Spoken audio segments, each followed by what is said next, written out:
10. Aí. Bom, ok. Então, os resultados da queda para a humanidade. Pela caveirinha dá para ter uma ideia, mais ou menos, a anunciação da tragédia. do que está vindo por aí, né?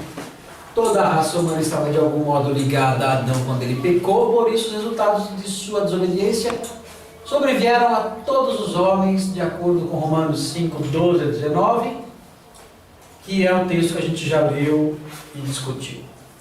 Agora vem as consequências do pecado de Adão para a raça humana. Tem aí uma listinha com 5 itens. Primeiro, a terra foi amaldiçoada, exigindo trabalho árduo para produzir alimento. A mulher passou a ter dores no parto e conflitos no campo da sujeição ao marido. Todos os homens são pecadores e estão sob condenação. A morte física e espiritual entrou no mundo. A penalidade da morte eterna passou a existir. Aí os 5 resultados da queda. Acho que aqui está tranquilo, acho que aqui não temos grandes mistérios. A não ser a questão aí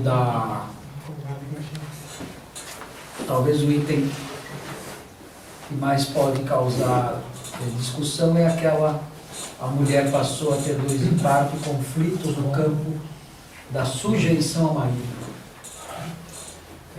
O texto bíblico fala: o seu desejo será para o teu marido. E ele te dominará. E ele te dominará. Então, ou seja, vai haver conflito. Ou Esse para pode ser até interpretado como contra. Contra. Né? Ler, às vezes, Significa contra. Contra. Então, o seu desejo será contra o teu marido. Aí é fatal. Seja qual for. Ou sobre, né? Tem que ver qual que é o... Se for ao, pode ser sobre. Se for ler, contra. Seja qual for o prefixo que é usado, fica claro no texto que a coisa entre a esposa e o marido vai sofrer, iria sofrer daqui para frente algum tipo de problema. Não haveria um ajuste perfeito, né? Ele te governará, o seu desejo sendo para ele ou contra ele, e ele vai te governar, ele vai te dominar. Então, esse efeito da queda é um efeito que a gente percebe que ainda hoje é o responsável por diversos conflitos familiares. A página policial fica rica por causa desse versículo. Exatamente. E é curioso ver como existe essa inclinação na natureza feminina mesmo, né, de tentar, de alguma forma, suplantar esse domínio, né? Porque é um efeito da queda. Então, o homem quer suplantar os efeitos da queda. Então a mulher ela tem dificuldade com submissão. Às vezes é mais fácil o homem se sujeitar a ela, ele ficar na dele, deixa ela e tal. Ele não esquenta a cabeça. Deixa ela governar, tudo bem, ele não esquenta a cabeça. Mas acontece isso aí. Acontece muito isso. Quem manda na sua casa? O cara fica com preguiça de fazer isso, o suor do rosto é muito. É muito, e ele não está nem aí. Isso que é curioso. Ele não tem problema. Ele não tem problema com a submissão, não. A esposa quer, deixa, tá, de boa. Agora ela já, pera lá. Aí, Quem manda aqui sou eu. Ou às vezes não chega nesse ponto de falar quem manda aqui sou eu, mas tem a dificuldade de aceitar a decisão dele. E eu tenho visto no ministério várias maneiras disso acontecer. Nem sempre é a rebelião aberta. Eu sei de caso da mulher que quando ela é contrariada pelo marido, ela cai em depressão. E aí, nessa reação depressiva, ela consegue então que a vontade dela seja feita. O marido a vê doente, triste, acamado, desanimado, e ele fala: eu vou ter que fazer o que ela quer, porque senão ela vai adoecer. Então, Aí, e com isso a mulher consegue o que ela quer. Ela governa a casa, do jeito que ela quer. Ela não quero tal coisa, não. Sinto muito, ela vai ter que ser assim. Aí, tristeza, silêncio, quietude. Não, tudo bem, você manda. Só que O cara se endivida e faz o que ela quer. ela faz o que ela quer, ela governa por esse meio. Há mulheres que elas abertamente elas não aceitam. Elas falam, nós não vamos em tal lugar.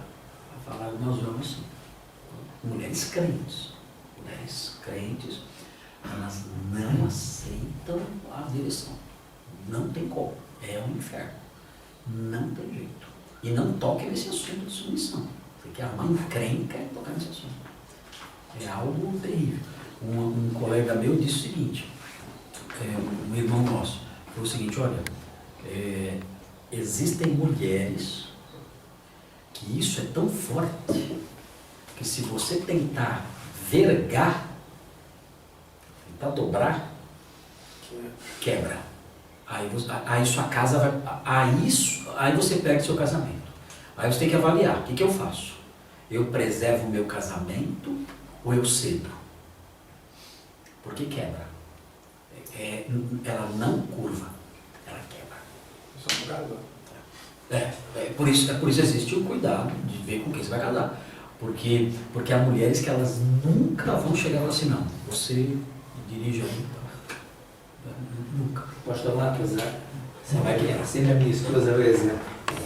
Ela trabalha em medicina social, né? Só em posto de saúde.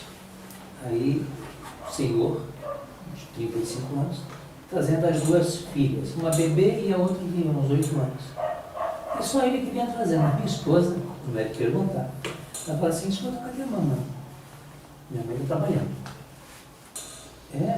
E seu pai? Ele não gosta de trabalhar. Eu não gosto Cuida também. da gente, faz a comida, faz tudo e me traz.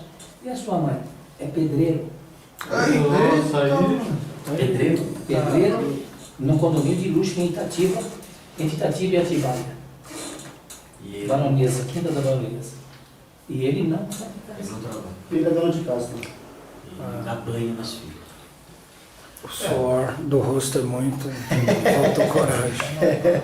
Enfim, então essas coisas, vocês notem que esses problemas que a gente enfrenta no ministério, esses problemas que nós enfrentamos no ministério, eles não são problemas meramente sociais, problemas relacionados ao jeito da pessoa, né?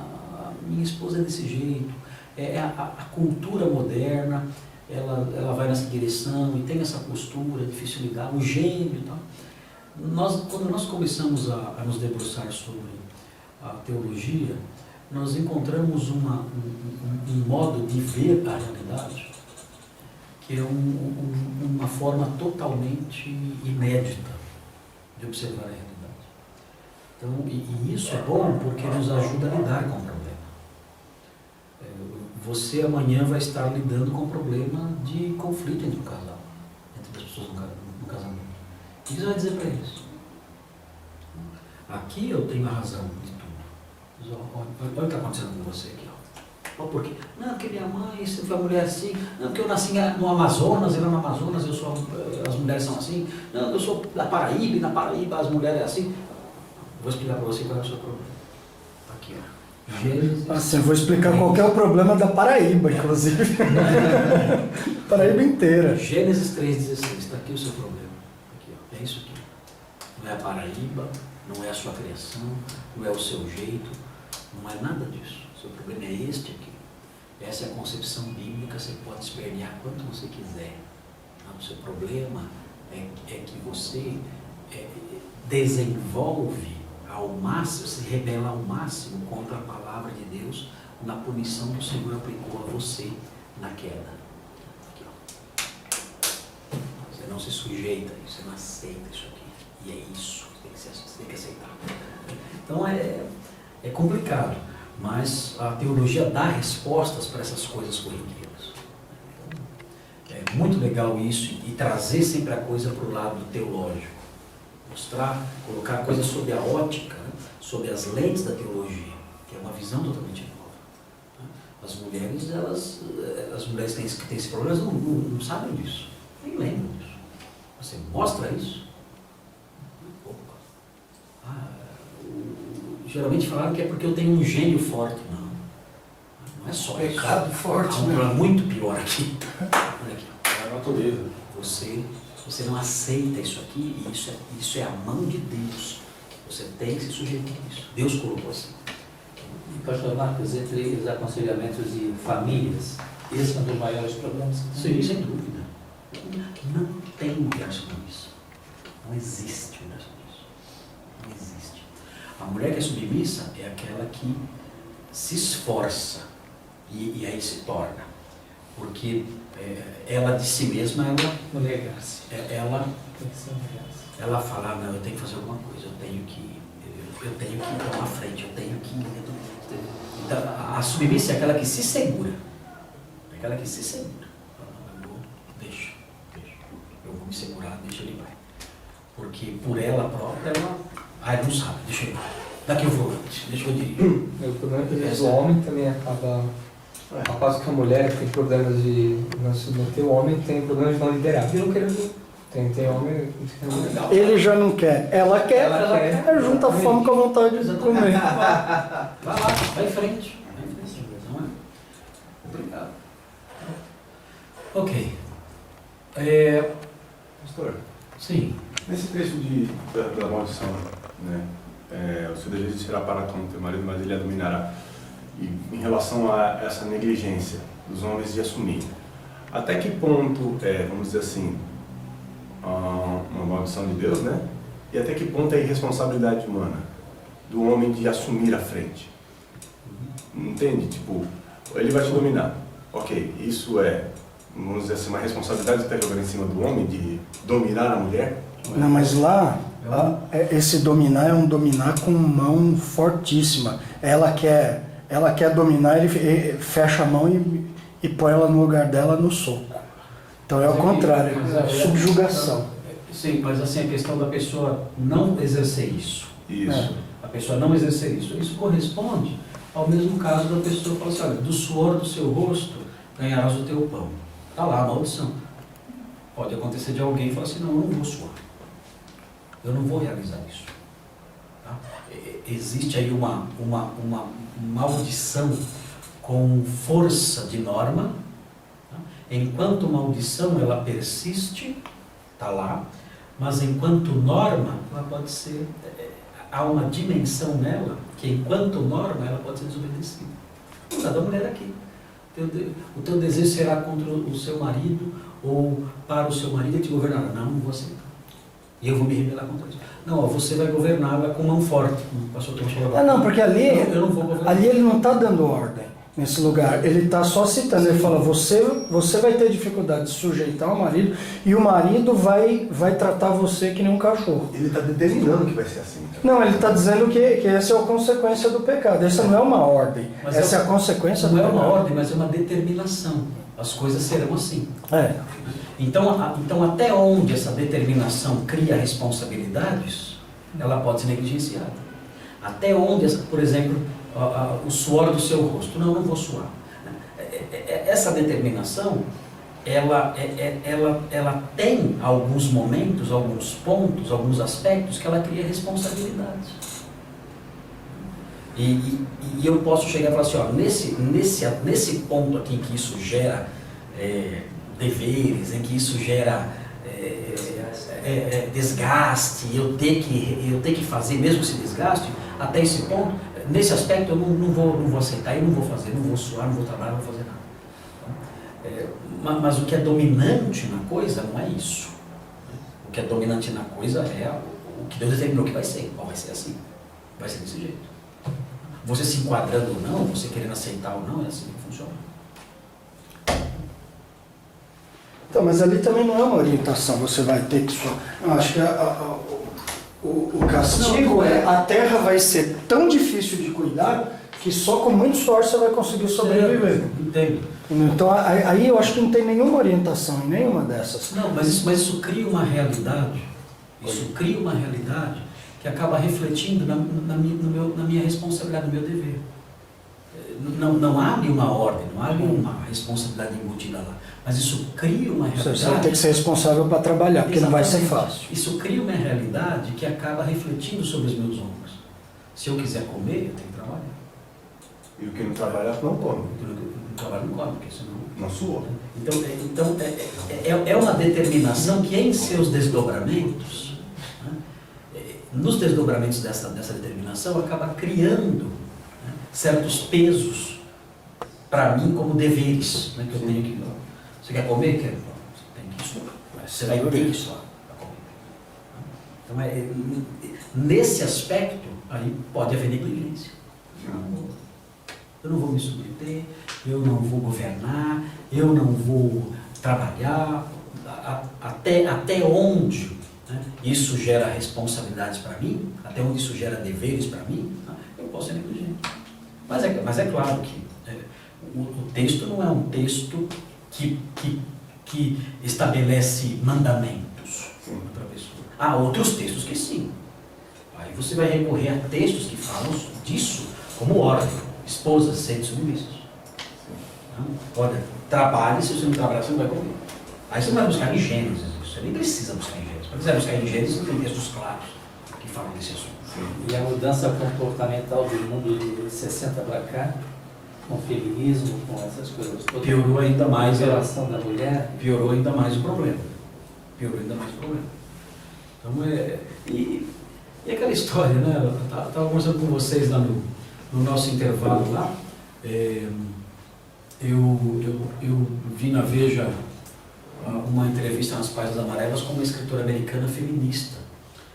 Uma militante feminista que está sendo considerada uma traidora da causa. Que ela, não é que ela traiu a causa. É que ela escreveu um livro em que ela fala, olha, o nosso tiro saiu pela culatra. Então nós demos com a cara na parede. Ela falou o seguinte, nós quisemos tanto a igualdade com os homens que isso criou um tipo de homem. Essa igualdade que nós quisemos com os homens gerou uma espécie de homem. E essa espécie de homem que gerou, nós não queremos. Nós não queremos esse tipo de homem. É muito interessante essa leitura que ela faz. Esse tipo de homem que a gente agora tem, a gente não quer. E mais, nós nos tornamos tão sem graça, ela disse. Nós nos tornamos tão sem graça, nós mulheres, como vencedoras, como campeãs, como profissionais, que os homens procuram gays e não a gente. Um gay passou a ser mais interessante do que a gente. Uma mulher, uma feminista falando isso. Ela disse o seguinte, olha, e agora o que eu percebo é que nós imaginávamos que com 40 anos de idade nós íamos ser pessoas realizadas, felizes e tal, que liberação completa. O que eu estou vendo agora é que essa felicidade está com as mulheres que foram mães de família. Elas é que são felizes. Eu falei, bom, eu pensei, o apóstolo Paulo falou isso há 2 mil anos atrás. Ela falou isso no final da entrevista. Ela falou assim, quando nós formos velhas, ela disse, quando nós tivermos 70, 80 anos, nós vamos ver, eu receio que é isso que vai acontecer. Nós vamos ver que as mulheres realmente felizes são aquelas que se tornaram grandes mães de família. Aproveitando um pouquinho, o mundo faz isso, gira, movimento, we can do it. No final, realmente eu acho que o pastor lá estava certo. É o que falam os teólogos anti-evolucionistas que militam na área do criacionismo, falam assim, o cientista, ele gasta anos e anos subindo a montanha da ciência, e quando ele chega no topo, ele encontra lá um teólogo. Ele está sentado lá em cima, e já chegou naquela conclusão há séculos. Outro dia não disseram, a ciência não descobriu que a humanidade tem uma mãe que é única, que é ancestral comum de todos. Uma mãe. Mas quanto tempo que eu sei disso? Mas quanto tempo a gente sabe disso? No mínimo uns 4 mil anos. E parece que tem um movimento no Congresso para abolir o dia do pai e da mãe, É. e colocar dia do cuidador, dia dos cuidadores. Diminuindo mais ainda, né? A força. Bom, gente, aqui a depravação total é um ponto que é distintivo da nossa teologia. Nem todos os teólogos e nem todas as vertentes teológicas adotam a depravação total como uma verdade que deva ser aceita. Aliás, no nosso país, predomina a ideia de que o homem não é totalmente depravado. Ele não é. Eu acho que muito disso é decorrente da ignorância. As pessoas não sabem o que é depravação total. Mas, seja qual for a razão, o fato é que a depravação total não é uma doutrina acolhida por todos. Creio que o homem é depravado, mas não totalmente depravado. Entendem que alguns elementos da personalidade, da humanidade, estão intocáveis. São intocáveis. Que o homem, ele tem sim algumas capacitações que foram preservadas. E isso, uma delas é o livre-arbítrio. Essa é a maior de todas. Livre-arbítrio. A pessoa tem liberdade para decidir até o seu futuro, o seu destino e tudo mais, as opções espirituais, ela tem plena liberdade para realizar tudo isso. Então, a depravação total não é um ensino que tem espaço no nosso país. Não tem. Existe uma hipervalorização da vontade humana. Nada pode tocar na vontade humana. A vontade humana é santa e intocável. Você toca na vontade de Deus, se quiser. Se você quiser dizer que Deus não tem vontade livre, você pode falar. Agora, você falar que o homem não tem vontade livre, isso nem pensar. A vontade humana é santa, intocável e soberana no nosso país. E, claro, não é só no nosso país, mas aqui no nosso país é muito comum isso na teologia. Então, o pecado afetou o ser humano em sua totalidade, e esse efeito devastador do pecado dá-se uma depravação total. Isso é depravação total. O efeito devastador do pecado no ser humano em sua inteireza. Agora, olha as ressalvas aqui. Isso aqui é importante, porque às vezes a pessoa que não entende depravação total acaba dizendo coisas que a gente nunca falou. Por exemplo, quando se diz que o homem é totalmente depravado, isso não significa que cada pessoa no mundo pratica todas as formas de abominação imagináveis. Todo mundo é devasso, safado, ladrão. Não, a minha avó foi uma mulher santa, ela nunca tirou uma moeda de ninguém, não saía da missa, não vivia rezando o terço, nunca roubou nada, nunca matava nenhum grilo. Você fala, não, a sua avó é totalmente depravada. Mas não é mesmo. Então não é esse o sentido. Né? Também não significa que os seres humanos são incapazes de realizar qualquer ato de bondade ou virtude. Não é isso. Muitos seres humanos incrédulos, até ateus, podem, sei lá, fundar um hospital, socorrer pessoas carentes. Eu nunca vi um ateu fazer isso, mas deve ter. Deve ter. A pessoa movida não pelo ateísmo, mas movida até pelo senso de humanidade. Vou começar uma fundação para ajudar pessoas da rua. É errado isso? Não, ela está fazendo talvez até pelo bem dela mesmo, mas ela está fazendo um ato bom. A doutrina da depravação total afirma, isto sim, que as faculdades do ser humano, aqui sim tocamos na depravação total, as faculdades do ser humano foram todas afetadas pelo pecado. Não que sua conduta é sempre marcada por todo tipo de ações más. Então entra aqui naquilo que estávamos falando com o Nicolas há pouco. Todas as suas faculdades foram afetadas. Não significa que tudo que ele faz sempre é pecado, sempre é contra Deus, sempre é nada disso. Okay? Então aqui tem um quadrinho que mostra o alcance da destruição do pecado no ser humano, fornecendo algumas bases para a doutrina da depravação total. Então veja aí. Primeiro, a mente. Como é que define mente, né? Então, mas tem intelecto lá embaixo. Tá vendo? Na Bíblia é coração, né? Coração, né? Então, Agostinho fala assim, eu sei que a mente não é a memória, porque eu lembro que eu tenho mente. Nossa. Eu sei que a mente não é o intelecto, porque eu sei que eu tenho mente. Com o meu intelecto eu sei que eu tenho mente. Então, você começa a ficar meio zuretado, você começa a pensar que não tem como definir mente. Não tem a ver com Não tem como você, a mente é o propósito. Já não é propósito. Cosmovisão. A mente não é propósito, né? O propósito pode estar na mente, mas ele não é a mente, né? Posso ter um propósito em mente, mas a mente é o recipiente do propósito, não é o propósito. Então, eu não sei como definir isso. É uma realidade, assim, dentro dos limites mais abstrata. É muito abstrato. Se bem que o intelecto é uma realidade abstrata, a gente sabe definir. Agora, a mente é uma coisa muito...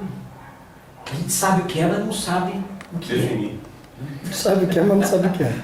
É aquela pergunta, né? Ah, isso é muito interessante, só que eu não sei.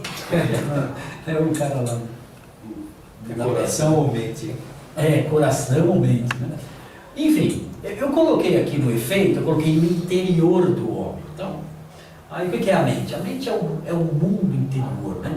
É o ambiente interior, é o universo. É o id.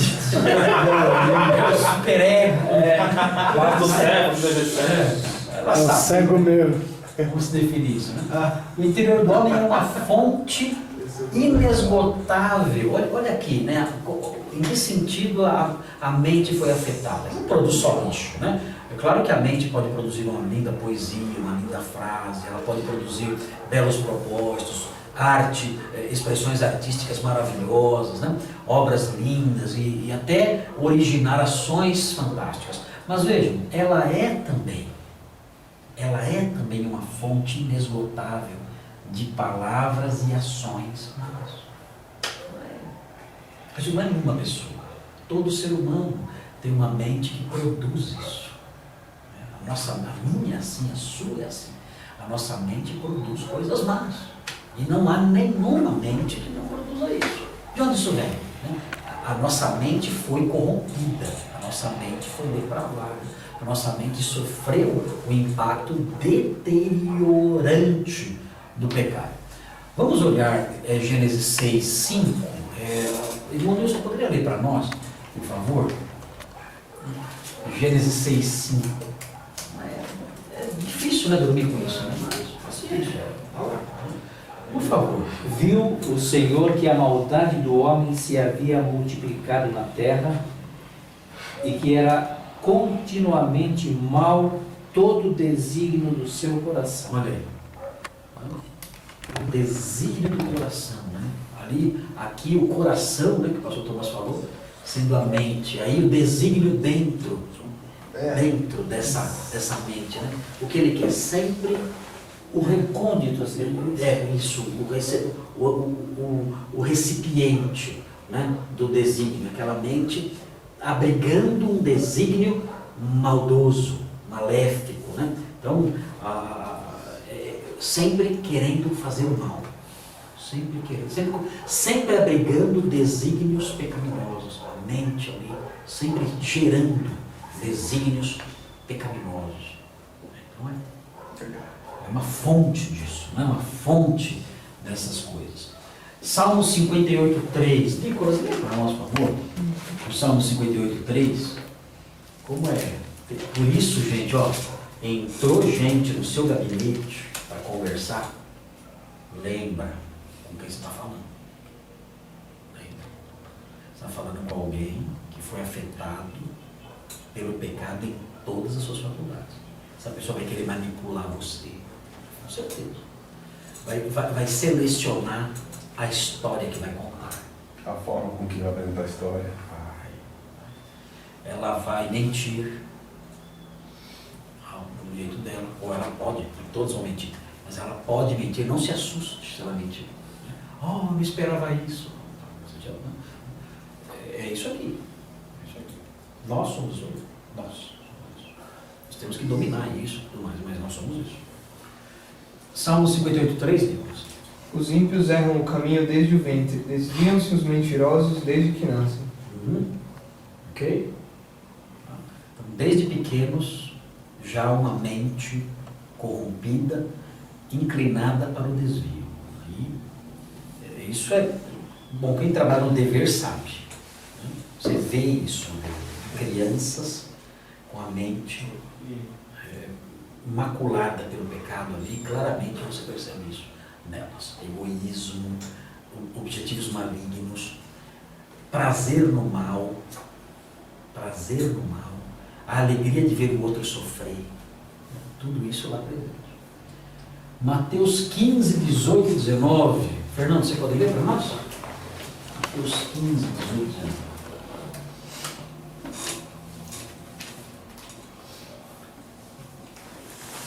Achou ele?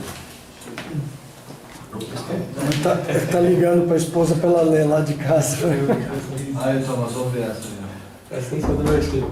Mas as coisas que saem da boca vêm do coração, e são essas que tornam o homem impuro. Pois do coração saem os maus pensamentos, os homicídios, os adultérios, as imoralidades sexuais, os roubos, os falsos testemunhos e as calúnias. Tá vendo esse versículo? O pessoal lá fora estava falando que o homem comeu o fruto, não foi o problema, porque não é, mas na hora de sair que é o problema. Quando foi que perfez o pecado. Isso é teologia do Nicolas. Deus chamou o homem da moita. A gente tava pensando, não, depois que. Aí vem a teoria de que nada que entra no homem torna impuro, mas que sai dele. Então Pô, mas Isso é uma posição hermenêutica. então, depois do almoço, uma dessa. Ele sorveu uma mente do homem trabalho. Ele só cria heresia. A mente do homem rápida. Do coração procedem as heresias. A hermenêutica. Hermenêutica da moita. Já cheira mal. Já cheira mal. Você está escondido. Teologia da moita é grave. Agora, gente, vocês podem observar essa lista e ver como o nosso coração é? Tem datas também, né, pastor? Depois falando. Dá uma olhadinha aí. Dá uma olhadinha aí. Olha a lista. Repita a lista aí. Do coração procedem os 19, né? Vai. Pois do coração saem os maus pensamentos, Maus pensamentos. os homicídios, os adultérios, as imoralidades sexuais, os roubos, os falsos testemunhos e as calúnias. Isso nasce no coração. Então, há alguma dúvida de que a mente humana, o coração humano é depravado com um versículo desse? Não tem como. Então, isso é só parte da história. Viu? Aí no item abaixo, que vem a idade afetada, olha lá, qual é a próxima área afetada? O intelecto. O que é um intelecto? Capacidade de Inteligência, capacidade de avaliar, de observar, de emitir um juízo sobre algo, isso aqui é bom, isso aqui é mal, isso aqui é certo, isso aqui é errado. Essa possibilidade de julgar, planejar, elaborar, construir um parecer. Tudo isso está relacionado ao intelecto. Tem aí alguns exemplos aí, olha lá. O efeito. Né? Pelo efeito dá para ter uma noção do que é o intelecto. O homem não consegue entender a realidade. entender. Tiago, tem aí o diabo cegou o vosso entendimento? Tem, tá lá. Tem também. O homem não consegue entender as realidades espirituais. Por mais simples que seja, ele não consegue entender as realidades espirituais. A gente até que quer ler a Bíblia, mas não entende nada, não consegue entender nada. Tem até essa dimensão em muitos casos, da pessoa não conseguir entender nada do que está lendo lá. Né? E outras que entendem, mas parece que tem um bloqueio, não entra. É um entendimento cerebral. Ela não consegue apreender aquilo. Isso é coisa que faz o evangelista sofrer, né? É. O cara viu que está chegando pertinho. E a coisa não viu. Pô, achou? Nossa, tem que buscar ele. Eu perdi o caminho depois de pegar a chave. Tá morando há tanto tempo em Atibaia que não achou, mas o caminho de Santana aqui ele se perdeu. Ele colocou. Foi parar no Jabaquara. Ele colocou no chip e achou ele. Tava numa sala aí perdida. É que tu não achava a Avenida Cruzeiro do Sul, coloquei no GPS, não sabia onde era. Não, é brincadeira. Isso aí são os maus desígnios. Ó, aí você vê a depravação total. Ó. Os maus desígnios, as As zombarias. Os falsos testemunhos. Os falsos testemunhos. Olha a cara dos depravados aqui, ó. Tudo rindo do mal feito, ó. Tudo registrado aqui. Vamos lá. Vamos lá então. Já, nós estamos no item do intelecto, sobre a depravação total. O homem não consegue entender as realidades espirituais. Essa é uma antropologia bem pessimista aqui, né? Nós vamos ver Romanos 3,11. Celso, lê para nós aí, não sei se você trouxe a Bíblia. Romanos 3,11. Lê para nós aí, por favor.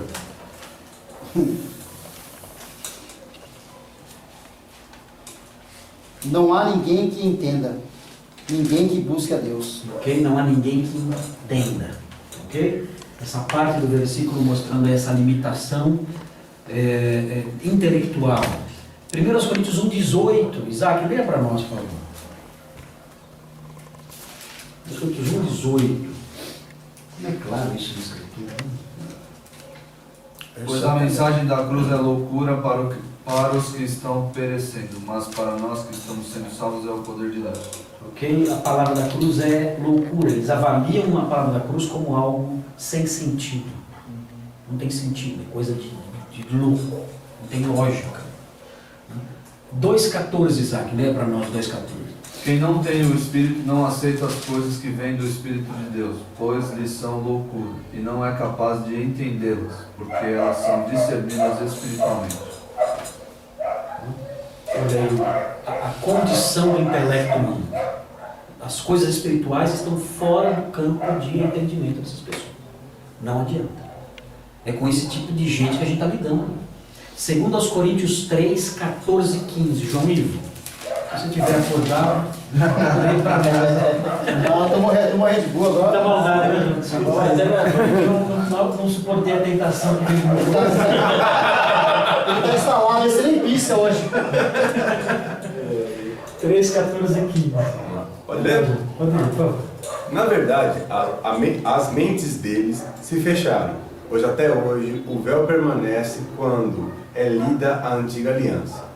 Não foi retirado, porque é somente em Cristo que ele é removido. De fato, até o dia de hoje, quando Moisés é lido, um véu cobre os seus corações. Olha aí.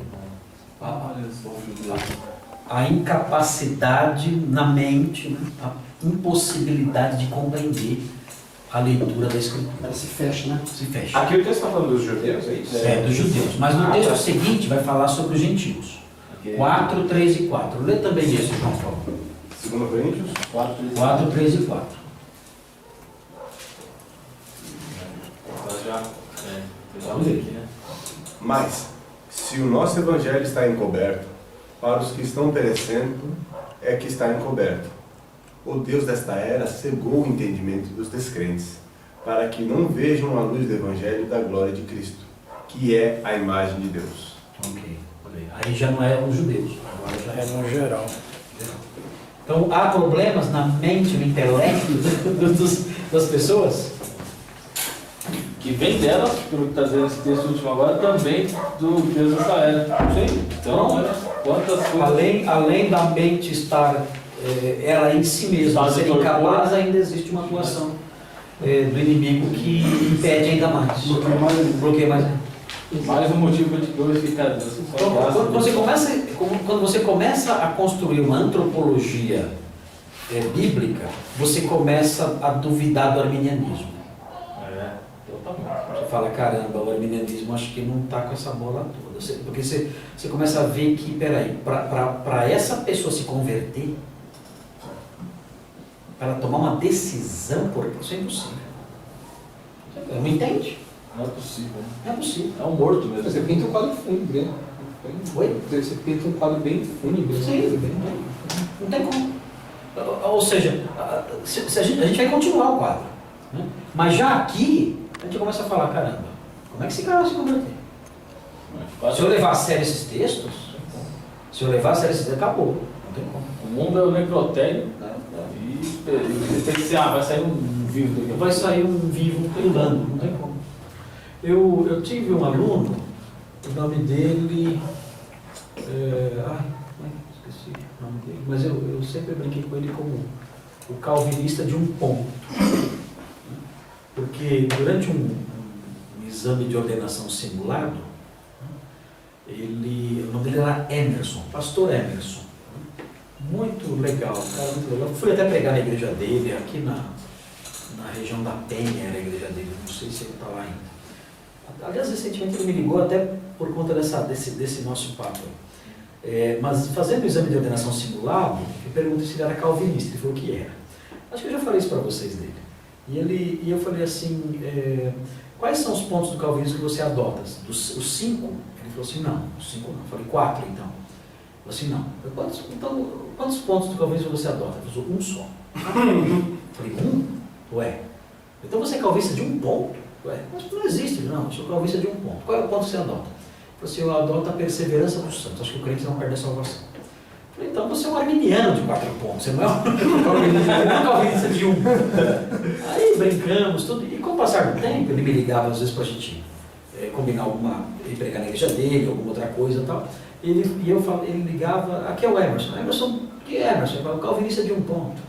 E ficou a moda. Um dia ele foi no seminário, né? Ele estava andando por lá, ele estava dando aula, ele passou na porta, eu vi ele, chamei, né? Eu vi, cara, Emerson, tá? Eu prestei para a classe, você aqui é o calvinista de um ponto e tal. Mas o que foi legal foi o seguinte, o ano passado, retrasado, ele foi na conferência Fiel. E o tema da conferência parece que foi depravação total. Ele foi lá, acho que ele foi na conferência Fiel, não sei se foi aqui ou se foi em algum outro estado, eu não lembro. E ele ligou para mim depois e falou assim para mim, alô pastor, aqui é o Emerson, tal. Eu falei assim, calvista de um ponto? Ele falou assim, não sou mais calvista de um ponto. Vai dois. Eu falei, não? Ele falou assim, não, agora sou calvista de 5. Eu falei, como? Ele falou assim, pastor, não deu. Não deu. Eu fui no congresso e quando eu entendi a depravação total, quando eu entendi o ponto 1, O resto caiu junto. o resto veio junto. Você não teve jeito. Quando eu entendi o primeiro ponto, depravação total, aí Tudo fez sentido. Aí foi tudo breve. Agora eu sou de 5. Meu, cara, demorou, hein, meu? Quantos anos, cara? Não, que você não me ensinou direito. Ah, peraí, como você é depravado, velho. É a aula que tu me desse. Você fala que eu não ensinei direito. Foi o professor que tu me desse. Você deu meu pastel. Professor que tu me deste. Aí, mas foi interessante essa resposta dele. E tem tudo a ver. Tudo a ver. O ponto, a depravação total, ela vai desembocar no resto. É lógico. É uma coisa. Ela é um não tem ponto de como evitar. partida, né? A gente nem começou a ver o quadro. E você vê que a coisa. É um efeito dominó. E automaticamente leva nisso. Então é muito importante esse item aqui. Então eu tinha lá um calvinista de um ponto, que agora é um calvinista de 5 pontos. De 6, né? Agora, ainda no intelecto, olha lá. Veja o segundo item do intelecto. O homem tem sua capacidade de julgar entre o bem e o mal limitada. Ela não está extinta, né? Mas ele confunde. E às vezes até inverte. Hoje, Nossa, hoje está assustador. relativismo. Hoje está assustador. É impressionante o pessoal chamando o mal de bem e o bem de mal. Vamos olhar então os textos. Isaías 5:20. Ronaldo, você pode ler aí para nós?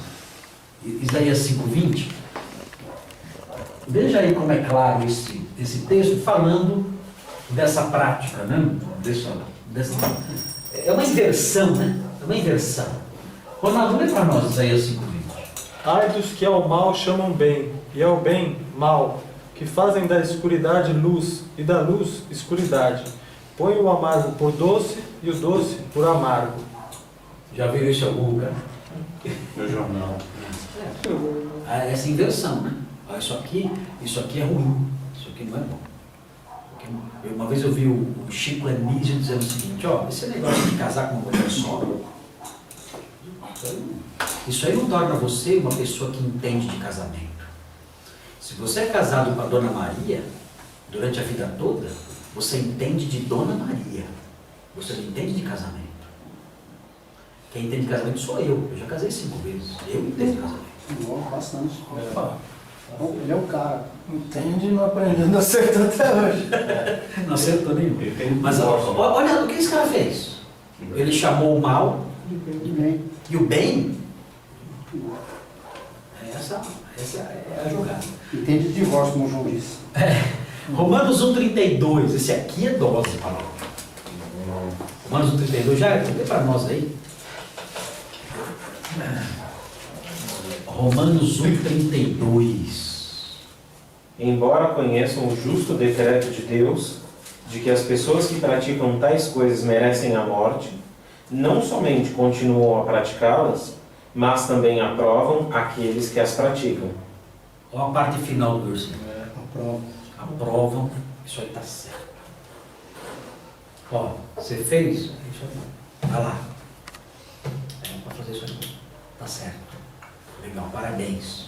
Parabéns. É assim que faz. É assustador. É assustador. Vamos ver o outro texto aí. Então, Romanos 18, agora o 2,14. Esse negócio de aprovar os que fazem o mal, isso aí é muito forte. Isso aí. Aprovar o que faz o mal. 2,14 agora, irmão Nilson. Quando, pois, os gentios que não têm lei procedem por natureza de conformidade com a lei, não tendo lei, servem eles de lei para si mesmos. 1 Coríntios. Romanos 2,14. É, Romanos 2,14. Onde é que eu estou? Ali, ó, o terceiro texto. Romanos. Não é Romanos 2,14, é 1 Coríntios 2,14. Ah, não, desculpa, estou na linha errada. É, ali, essa É aqui. 1 Coríntios, tem 1 Coríntios. Tem Depois de alguma Romanos coisa... 2, é Efésios, olha lá. Não, tem alguma coisa errada aqui. Romanos. Não, pastor, é na segunda linha do A gente internet. Você leu na linha errada. Efésios 4,14. Ah, desculpa. É verdade, desculpa. Eu estava vendo o quadrinho de cima, fiquei confuso aqui, falei, mas tem alguma coisa errada. 17 a 19. Desculpa, irmão, é Efésios 4, irmão, desculpa. Efésios 4, 17 a 19. Efésios. Desculpa.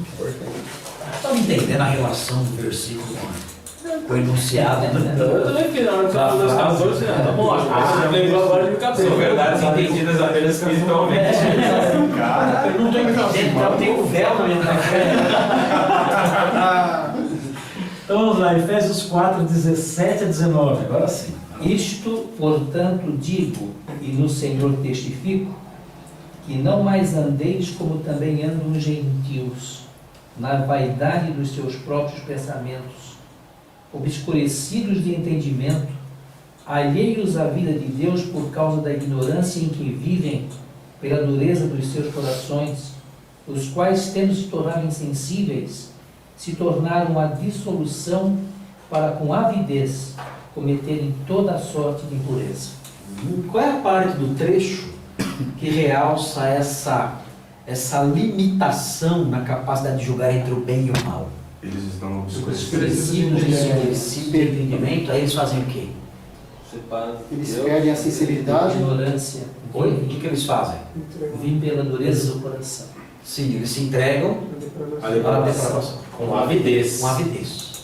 Então, o entendimento corrompido faz com que eles tomem decisões. Ah, isso aqui é bom. E se entregam a isso com toda a avidez. Ok. 1 de Pedro 4,4.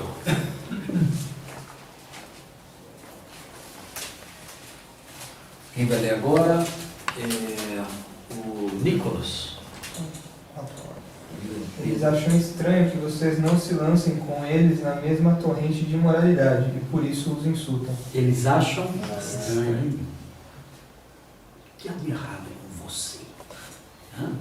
O errado é você. O que há de errado com você? Você, meu, Maluco.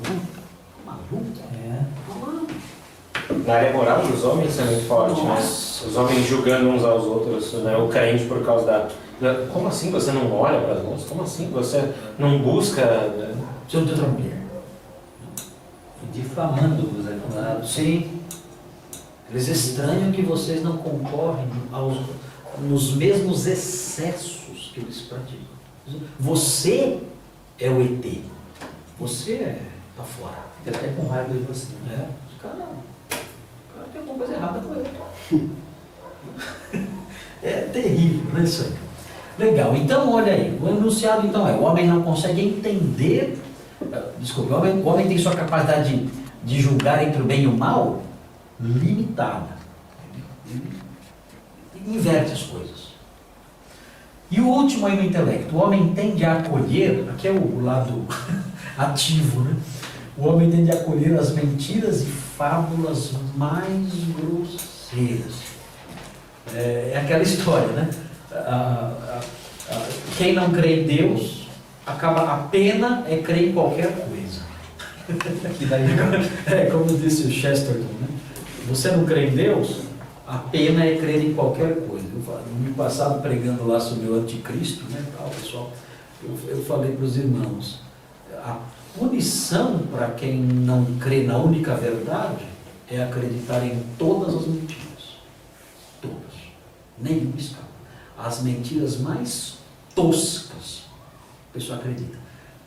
Tem gente que acredita no poder da Branca de Neve dos 7 anões. Acredita.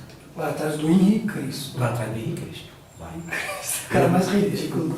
Em Atibaia, uma senhora, quando saía de casa, ela fazia um pedido para a Branca de Neve e os 7 anões, que estavam no jardim, eles eram de concreto, e ela orava, olha, guardem a minha casa. Aí disseram, mas isso aí é Branca de Neve, 7 anões. Não, mas a energia que está neles pode guardar a minha casa. Menos do Soneca, que é esse. O Soneca não. Só se derresse no aí. Ela orava para que neve os 6 anões. Tava zangado, faz cara de mal quando você chegar. É cara de mal, fecha a cara. Mas vocês acreditam, ela saía de casa, ela dirigia uma súplica àquelas estátuas. Gente, o Dunga.